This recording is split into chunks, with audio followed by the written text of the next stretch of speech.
بسم الله الرحمن الرحيم تبارك الذي بيده الملك وهو على كل شيء قدير الذي خلق الموت والحياة ليبلوكم أيكم أحسن عملا وهو العزيز الغفور الذي خلق 7 سماوات طباقا ما ترى في خلق الرحمن من تفاوت فارجع البصر هل ترى من فطور ثم ارجع البصر كرتين ينقلب إليك البصر خاسئا وهو حسير ولقد زينا السماء الدنيا بمصابيح وجعلناها رجوما للشياطين وأعتدنا لهم عذاب السعير وللذين كفروا بربهم عذاب جهنم وبئس المصير إذا ألقوا فيها سمعوا لها شهيقا وهي تفور تكاد تميز من الغيظ كلما ألقي فيها فوج سألهم خزنتها ألم يأتكم نذير قالوا بلى قد جاءنا نذير فكذبنا وقلنا ما نزل الله من شيء إن أنتم إلا في ضلال كبير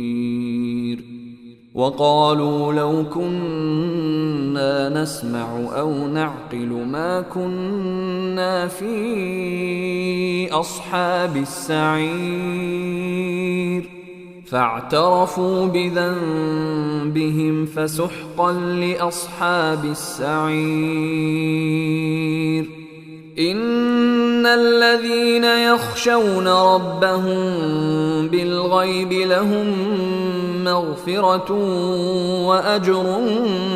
كبير وأسروا قولكم أو اجهروا به إنه عليم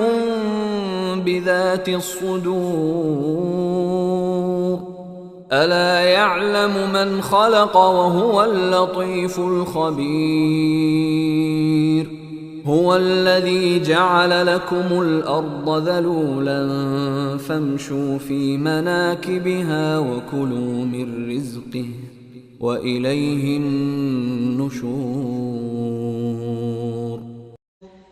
أأمنتم من في السماء أن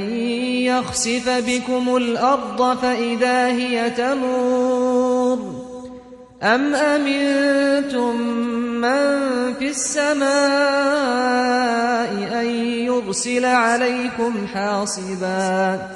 فستعلمون كيف نذير ولقد كذب الذين من قبلهم فكيف كان نكير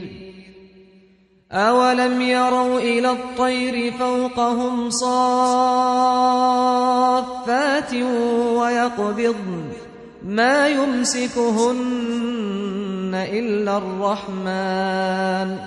إنه بكل شيء بصير أمن هذا الذي هو جند لكم ينصركم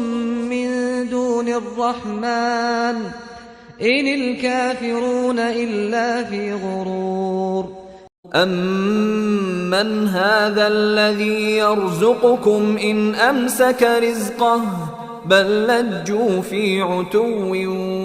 ونفور أفمن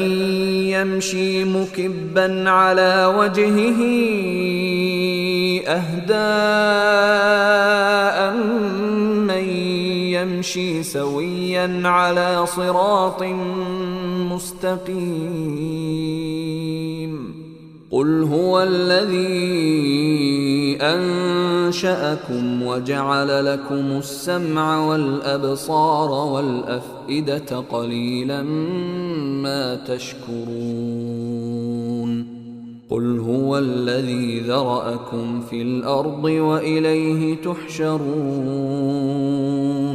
ويقولون متى هذا الوعد إن كنتم صادقين قل إنما العلم عند الله وإنما أنا نذير مبين فلما رأوه زلفة سيئت وجوه الذين كفروا وقيل هذا الذي كنتم به تدعون قل أرأيتم إن أهلكني الله ومن معي أو رحمنا فمن يجير الكافرين من عذاب أليم قل هو الرحمن آمنا به وعليه توكلنا